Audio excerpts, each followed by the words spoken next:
मुझे नहीं मालूम ये कथा कब लिखी गई, मुझे नहीं मालूम ये कथा किसने लिखी, मुझे नहीं मालूम ये कथा क्यों लिखी गई, लेकिन एक कथा जिसने हमारी औरतों को, जिसने हमारी बेटियों को, जिसने हमारी बहनों को सदियों से खौफ में भर रखा है, वो किताबें हमारी दोस्त नहीं हो सकती। वो कथाएं, उन कथाओं में आग लगाओ जिसने हमारी औरतों की आंखों में खौफ भर दिया है। उन कहानियों को जलाकर फेंक दो जिसने हमारी बेटियों को, बहनों को दहशत से भर दिया। आप इस देश के नौजवानों को, दलितों को, पिछड़ों को, आदिवासियों को, लड़कियों को पढ़ने से रोक दो, स्कूल जाने से रोक दो, विश्वविद्यालय जाने से रोक दो, पीएचडी करने से रोक दो, कहानियां कविताएं लिखने से रोक दो, जज वकील डॉक्टर होने से रोक दो। संविधान खत्म करने की जरूरत नहीं है, वो पूछेगा। तो एक आंसू भी हुकूमत के लिए खतरा है, एक आंसू भी हुकूमत के लिए खतरा है। तुमने देखा नहीं है अभी आंखों का समंदर। गुजारिश ये है कि आगे की कुर्सियों पर, पीछे की कुर्सियों पर जितने पुरुष बैठे हैं वो सब खड़े हो जाएं और जितनी महिलाएं बैठी हैं वो सब बैठी रहें। जितने भी पुरुष बैठे हुए हैं वो खड़े रहे और हम नारा लगाएंगे, सावित्रीबाई की बेटियां जिंदाबाद, सावित्रीबाई फुले की बेटियां जिंदाबाद, जिंदाबाद जिंदाबाद, माता फातिमा शेख की बेटियां जिंदाबाद, जिंदाबाद जिंदाबाद, माता रमाबाई की बेटियां जिंदाबाद, जिंदाबाद जिंदाबाद। बहुत बहुत शुक्रिया, बैठ जाइए। पता है मैंने ये क्यों किया? मैं समझ पाता कि कितनी चीजों से लड़कर, कितने लोगों के उलाहने सहकर, कितनी बातें बर्दाश्त करके ये औरतें यहां आई हैं, ये बच्चियां यहां आई हैं, ये लड़कियां यहां आई हैं कि कुछ नया सुनने को मिलेगा, कुछ सीखने को मिलेगा, कुछ समझने को मिलेगा। आप कहते हो कि संविधान खतरे में है क्या? पूछते हो कि क्या वाकई संविधान खत्म हो जाएगा? तो हम यहां क्यों हैं? किस बात के लिए? क्या सोच कर आए हैं? और यहां से अपने देश को, समाज को हम कहां ले जाना चाहते हैं? आपने सुना होगा कि अभी एक दिन पहले महाराष्ट्र में बहुत सारे विधायकों ने शपथ लेने से इनकार कर दिया। उन्होंने कहा हमें चुनाव पर भरोसा नहीं है, हमें नतीजों पर भरोसा नहीं है। अरे छोड़िए चुनाव के बारे में, चुनाव आयोग के बारे में, नतीजों के बारे में, हम तो आपसे ये पूछना चाहते हैं कि क्या आज आदमी का आदमी पर भरोसा बचा हुआ है क्या? क्या इंसान का इंसान पर भरोसा बचा हुआ है क्या? क्या मर्दों का स्त्रियों पर भरोसा बचा हुआ है क्या? क्या स्त्रियों का पुरुषों पर भरोसा बचा हुआ है? संविधान क्या है? कोई किताब है सिर्फ, कोई पन्ना है, कोई अक्षर है, या फिर एक भरोसे की गारंटी है कि इस देश में आदमी का आदमी में भरोसा हम कमजोर नहीं पड़ने देंगे। हम नहीं होने देंगे गैर बराबरी की बात, हम नहीं होने देंगे नाइंसाफी की बात, हम नहीं मरने देंगे सपनों को कोई अकाल मौत। तो इसलिए यह समझना बड़ा जरूरी है कि हम लोग जो यहां आए हैं, इस मुश्किल वक्त में आए हैं, तो क्या सोच कर आए हैं और यहां से क्या लेकर जाने वाले, और यहां से पीछे जाकर, आगे जाकर, अपने इलाकों में फैलकर हम कौन सी नई बात करने वाले। बहुत बात हुई जब देव बाबू की, और मुझे भी एक लाइन कहनी है कि खतरा संविधान पर है, लेकिन संविधान पर खतरा कैसे आता है? संविधान पर खतरा आता है तब जब आपके सोचने का अधिकार आपसे छीन लिया जाता है, आपसे अपनी तरह की बात कहने का अधिकार छीन लिया जाता है, आपसे अपनी तरह की बात लिखने का अधिकार छीन लिया जाता है, आपसे अपनी तरह के सपने देखने का अधिकार छीन लिया जाता है। इसीलिए इस छिनैती के दौर में हम बात करने आए हैं कि हम बचाएंगे संविधान को। संविधान को बचाना मतलब अपनी सोच को बचाना है, संविधान को बचाना मतलब अपनी आवाज को बचाना है, संविधान को बचाना मतलब अपने सपनों को बचाना है।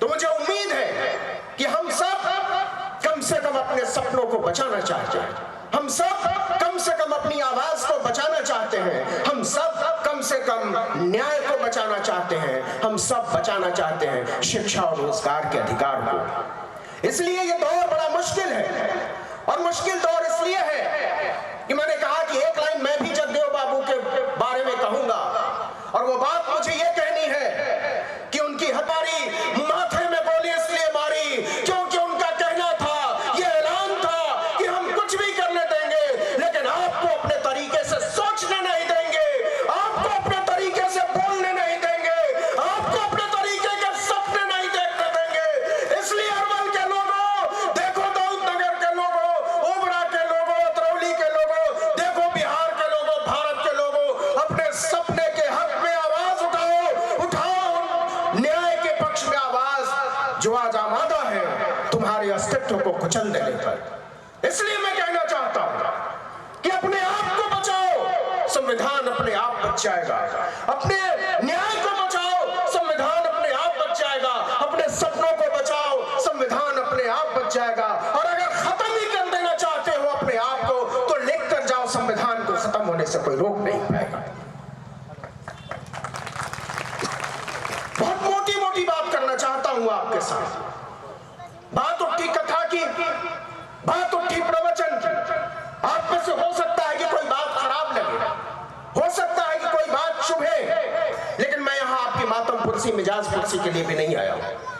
आपको बात चुभेगी तो चुभनी चाहिए, आपको बात खराब लगती है तो लगनी चाहिए, और वो इसलिए लगनी चाहिए कि कोई बात चुभेगी नहीं, कोई बात खराब नहीं लगेगी तो आगे का रास्ता नहीं निकलेगा।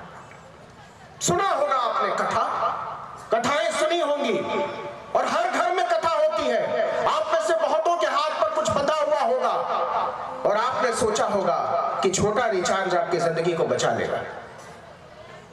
ये कथा सुनाई जाती है सबके घरों में कि एक व्यापारी था, वो जा रहा था व्यापार करने, कहीं सत्यनारायण की कथा हो रही थी, उसने प्रसाद नहीं लिया, आगे बढ़ गया, आगे गया तो व्यापार लुट गया, घर आया तो घर जल गया था, रिश्तेदार दूर हो गए थे, बीवी छोड़कर भाग गई थी, पता नहीं क्या क्या क्या। फिर उसने कथा सुनी और सब कुछ वापस होता चला गया। मुझे नहीं मालूम ये कथा कब लिखी गई, मुझे नहीं मालूम ये कथा किसने लिखी, मुझे नहीं मालूम ये कथा क्यों लिखी गई, लेकिन एक कथा जिसने हमारी औरतों को, जिसने हमारी बेटियों को, जिसने हमारी बहनों को सदियों से खौफ में भर रखा है, वो किताबें हमारी दोस्त नहीं हो सकती। वो कथाएं, उन कथाओं में आग लगाओ जिसने हमारी औरतों की आंखों में खौफ भर दिया है। उन कहानियों को जलाकर फेंक दो जिसने हमारी बेटियों को, बहनों को दहशत से भर दिया। और मैं बताऊं आपको एक बात, मेरी बहनों, मेरी माओ, ध्यान से सुनना। और इसलिए पिछले हुए लोगों का कोई इतिहास नहीं होता, कालों का कोई इतिहास नहीं होता, दलितों, पिछड़ों, आदिवासियों, पसमानदा औरतों का कोई इतिहास नहीं होता। इतिहास पूरी दुनिया का इतिहास आक्रमणकारियों का इतिहास है, पूरी दुनिया का इतिहास विजेताओं का इतिहास है, पूरी दुनिया का इतिहास लुटेरों का इतिहास है। और जब से इस दुनिया में कालों ने, दलितों ने, पिछड़ों ने, आदिवासियों ने, पसमानदा ने, औरतों ने अपना इतिहास ढूंढना शुरू किया है, पूरी दुनिया में खलबली मची हुई है। ये कौन लोग हैं जो खुदाई पर आमादा है, एक नई तरह की खुदाई, और वो अपनी खुदाई से अपना इतिहास दिखाएगा। बात हुई है नौकरी की, अच्छी बात है नौकरी हासिल करना, अच्छी बात है कलेक्टर बन जाना, अच्छी बात है डीएमएसपी बन जाना, लेकिन मेरे दोस्त, मेरे बुजुर्गों, मेरी माओ, मेरी बहनों, इससे घर चल जाएगा, परिवार चल जाएगा, इससे इतिहास नहीं बदलेगा। और अगर इतिहास बदलना होगा तो लड़कियों, तुमसे खास तौर पर कहता हूं, कहानियां लिखो, लिखो वो कहानियां जो तुम पर गुजरी है, लिखो वो कहानियां जो तुमने बर्दाश्त की है, लिखो वो कहानियां जो तुमने अपने पुरखों से सुनी है, वो दफन की हुई उन तमाम कहानियों को निकालो और बनाओ उसको अपना इतिहास, और तब जाकर बदलेगा देश, बदलेगा इतिहास, बदलेगा ये माहौल, बदलेंगे हम और तुम। ये जिम्मेदारी हम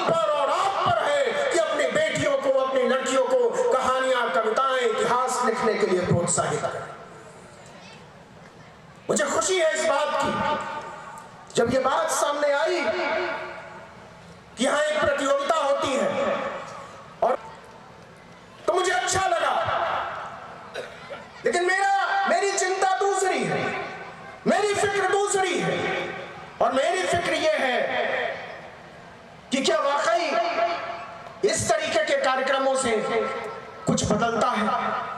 क्या वाकई 100, 50 हजार, 2000 लोगों के सुन लेने से कोई बात बनती है? तो आप जैसे लोगों का उत्साह देखकर मुझे लगता है कि बात तो बनती है, और बात अगर आज नहीं बनेगी तो कल बनेगी। लेकिन जो बात है कि मेरे सामने लिखा हुआ संविधान भारत की आत्मा है, बात है कि इस आत्मा को मारने की कोशिश हो रही है। तो क्या आत्मा को मारने की कोशिश से आत्मा मर जाएगी? और संविधान खत्म करने का ऐलान नहीं करना है। इस देश में अगर संविधान को खत्म करना है, शिक्षा को खत्म कर दो, संविधान अपने आप खत्म हो जाएगा। आप इस देश के नौजवानों को, दलितों को, पिछड़ों को, आदिवासियों को, लड़कियों को पढ़ने से रोक दो, स्कूल जाने से रोक दो, विश्वविद्यालय जाने से रोक दो, पीएचडी करने से रोक दो, कहानियां कविताएं लिखने से रोक दो, जज वकील डॉक्टर होने से रोक दो। संविधान खत्म करने की जरूरत नहीं है, वो हो जाएगा। इसलिए कहता हूं कि अपने आप को बचाओ। इसलिए कहता हूं कि जो बात तुम्हारे दिल में है वो कहो, और इसलिए कहो कि तुम्हारी आने वाली नस्लों को यह याद रहे कि जब हमला हो रहा था शिक्षा पर, जब हमला हो रहा था बोलने के अधिकार पर, जब हमला हो रहा था लिखने के अधिकार पर, आप मुझे बताइए, क्या इस देश में किसी चोर उचक्के को जेल में डाला जा रहा है? क्या इस देश में किसी भ्रष्ट बेईमान को चोर में डाला जा रहा है? लाखों करोड़ की बेईमानी के सबूत मिले हैं। पॉलिटिकल पार्टियों को चंदा दिया गया, हजारों करोड़, चोर की तरह पूरी तरीके से ढिठाई के साथ, और चोरी के पैसे से, बेईमानी के पैसे से, मक्कारी के पैसे से बनी हुई सरकार देशभक्ति का सर्टिफिकेट बांट रही है, ईमानदारी का सर्टिफिकेट बांट रही है, हमारी और आपकी सोच समझ का सर्टिफिकेट बांट रही है। तो सवाल है कि वो सरकारें हमारी नागरिकता के बोध को खारिज करेंगी, वो सरकारें हमारे अस्तित्व के बोध को खारिज करेंगी, वो सरकारें हमारी सोच समझ और सपनों को खारिज करेंगी, या हम सब मिलकर ऐसी सरकारों को खारिज कर देंगे? ये बैठकर तय करना है हमको और आपको। इसलिए मेरे दोस्तों, मेरी माओ, मेरी बहनों, मेरे बुजुर्गों, ये सोचना कि इस तरह के समारोहों के बाद क्या आंदोलनों में तब्दील होते हुए जो विषय हैं वो यहीं रुक जाने चाहिए। और ये बात इसलिए पुरजोरी से, ढिठाई से, जोर से चीख कर कह रहा हूं कि जब मैं माहौल को देखता हूं तो डर लगता है। और डर इसलिए लगता है कि हम और आप, जिनको जरूरत थी किताबों की, जिनको जरूरत थी किताबों की, कलम की, ज्यादा से ज्यादा पुस्तकालयों की, ज्यादा से ज्यादा बेहतरीन क्लासरूम्स की, ज्यादा से ज्यादा शिक्षकों की, हमारे हाथों में कांवड़ थमा दिया गया। हम 25 दिन तक, आपको बात बुरी लग सकती है, लेकिन वो समाज जो 25 दिन तक, 20 दिन तक, 30 दिन तक बोल बम बोल बम बोल बम करता फिरता है, उसको अपनी तरक्की के बारे में सोचने का कोई अधिकार नहीं, कोई अधिकार नहीं है। और ऐसा करने से आपका धर्म न बचेगा न खत्म होगा। ये बात इसलिए कह रहा हूं कि जिन लोगों ने धर्म का बाजार खड़ा किया है, जिन लोगों ने धर्म का धंधा बनाया है, आपने कभी नरेंद्र दामोदर दास मोदी को कांवड़ धोते देखा है क्या? बताइए, आपने देखा है क्या? आपने योगी आदित्यनाथ को कांवड़ धोते देखा क्या? आपने मोहन भागवत को कांवड़ धोते क्या? आपने देखा किसी को? अमित शाह के बेटे को कांवड़ धोते देखा? जेपी नड्डा के बेटे को कांवड़ धोते देखा? शिवराज सिंह चौहान को कांवड़ धोते देखा? तो वो कौन लोग हैं जो हमारे बच्चों के कंधों पर कांवड़ थमाकर, हमारे हाथों में त्रिशूल थमाकर एक खास कौम के खिलाफ भड़का रहे हैं? वो कौन लोग हैं जो हमारे दिमाग में दंगाई सोच भर रहे हैं? वो कौन लोग हैं जो हमको बता रहे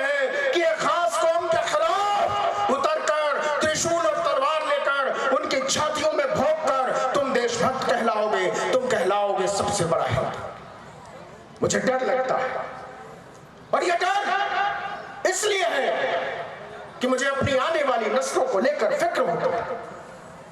मैं अपनी बेटियों की आंखों में खौफ देखता हूं, मैं अपनी बहनों की आंखों में डर देखता हूं, और वो डर इस बात का डर है कि कल को वो किसी चौराहे पर निकलेंगी तो उनका दुपट्टा देखकर उनका सबसे ज्यादा प्यार से।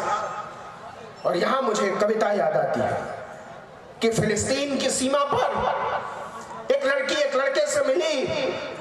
लड़की ने अपने इजरायली साथी से कहा कि कब लौटोगे? लड़के ने कहा जब युद्ध खत्म होगा तब।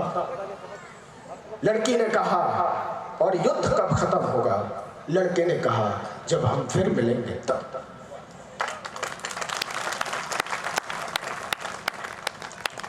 वो कौन लोग हैं जो प्रेम करने से डरते हैं? वो कौन लोग हैं जो प्रेम पाने से डरते हैं? और ये डर किस बात का डर है? ये इस बात का डर है मेरे दोस्तों कि अगर इस संसार के सारे लोग प्रेम करने लगेंगे तो तानाशाह खत्म हो जाएगा। पूरी दुनिया के तानाशाहों को अगर सबसे ज्यादा किसी चीज से डर लगता है तो प्रेम से डर लगता है, भाईचारे से डर लगता है, मोहब्बत से डर लगता है, गले मिलने से डर लगता है। इसलिए गले मिलने वाले लोग दुनिया में ज्यादा नहीं हो जाएं, इसलिए गले काटने की रवायत चली है। तो लकीर बड़ी साफ है, एक तरफ गले मिलने की राजनीति है, दूसरी तरफ गले काट रेस्ट्रिक्ट कर दिया गया। तो क्या हमने बोलना बंद कर दिया? हमारी नौकरी खत्म कर दी गई तो क्या हमने बोलना सोचना बंद कर दिया? नहीं। इसलिए कि जब बहुत कुछ दांव पर लगाकर हमारी तरह के लोग बोलते हैं तो ये सोच कर निकलते हैं कि आने वाले दिनों में मैं अकेला भी रह गया, एक भी आदमी पीछे नहीं आया, एक भी आदमी हमारी सोच का साझेदार नहीं निकला, तब भी हम चलेंगे, तब भी हम बोलेंगे, तब भी हम सोचेंगे, तब भी हम लड़ेंगे। तो उन तमाम लड़ाइयों के नाम जो हमारी और आपकी साझी लड़ाई है, उन तमाम सपनों के नाम जो हमारी और आपकी सपने साझे हैं, उन तमाम पहलकदमियों के नाम जो हमने और आपने साथ मिलकर देखे, मैं कहना चाहता हूं कि आओ हम साथ चलें, आओ हम एक दूसरे का हाथ पकड़े, आओ हम साथ सोचें और मिलकर कहें कि अगर इस मुल्क में हम साथ न चल पाए, अगर हम साथ न रह पाए, एक दूसरे की बात न सुन पाए, तो समझ लेना कि इस मुल्क को बनाने वाले लोगों ने हमको जो मुल्क दिया था उसके साथ हमने गद्दारी की। संविधान ऐसे नहीं खत्म हो सकता। इस देश के आईन पर, इस देश के लोकतंत्र पर, जमहूरियत पर मेरा बड़ा पक्का यकीन है, और वो यकीन, उसी यकीन के हवाले से मैं कहना चाहता हूं कि जब तक इस देश में एक भी आदमी ऐसा बचा हुआ है जो बराबरी का हामी है, एक भी आदमी ऐसा बचा हुआ है जो न्याय का हामी है, एक भी आदमी ऐसा बचा हुआ है जो स्वतंत्र स्वप्न का हामी है, एक भी आदमी ऐसा बचा हुआ है जो साझेदारियों का हामी है, उस दिन तक इस देश से संविधान कभी खत्म नहीं हो सकता। और इस दुनिया का काम, इस देश का काम किसी भी झुमटा बाबा के बिना चल सकता है, किसी भी चिमटा बाबा के बिना चल सकता है, किसी भी लफंदर कमंडल प्रमंडल बाबा के बिना चल सकता है, लेकिन इस देश का काम अगर किसी एक बाबा के बिना नहीं चल सकता है तो बाबा साहब डॉक्टर भीमराव अंबेडकर के बिना नहीं चल सकता। इसलिए सिर्फ एक बाबा को बचाओ और बाकी सारे बाबाओं को खारिज कर दो, तभी बचेंगे स्वप्न, तभी बचेंगी साझेदारियां, तभी बचेंगी हमारे और साथ चलने की ख्वाहिशें, तभी बचेगा प्रेम, तभी बचेगी चाहना, तभी बचेगा समर्पण, तभी बचेगी सोच, और तभी बचेंगे हम और तुम। इसलिए मेरे माओ, मेरे भाइयों, मेरे दोस्तों, मेरे बुजुर्गों, याद रखना, अपने आप को बचाओ, अपने सपनों को बचाओ, बचाओ अपनी सोच को। और इसलिए बचाना क्योंकि अगर तुमने अपने आप को बचा लिया तो सब कुछ बच जाएगा। इसलिए कोई बहुत बोझ लेने की जरूरत नहीं है, बहुत ज्यादा चिंता करने की जरूरत नहीं है। इस देश में बहुत सारे खतरे हैं, लेकिन आखिरी बात जो मैं कहना चाहता हूं वो ये कहना चाहता हूं कि बहुत सारे लोग यहां जमा हैं, बहुत सारे पत्रकारों को होना चाहिए था, आपका मीडिया कहां है? कौन लिखेगा इसकी खबरें? कौन बताएगा कि यहाँ 5000 से ज्यादा लोग जमा हुए? कौन बताएगा कि उसमें से 1000 से 1500 और साक्षियां थी, नहीं लिखी। क्यों नहीं लिखा जाएगा? क्योंकि हमारे जिन लोगों ने ये वैचारिकी गढ़ी, उनके सोच में कहीं था ही नहीं कि ये बात पहुंचनी चाहिए, आगे जानी चाहिए। क्यों नहीं खत्म होता आरएसएस का ऑर्गेनाइजर? क्यों नहीं खत्म होता 5 टन?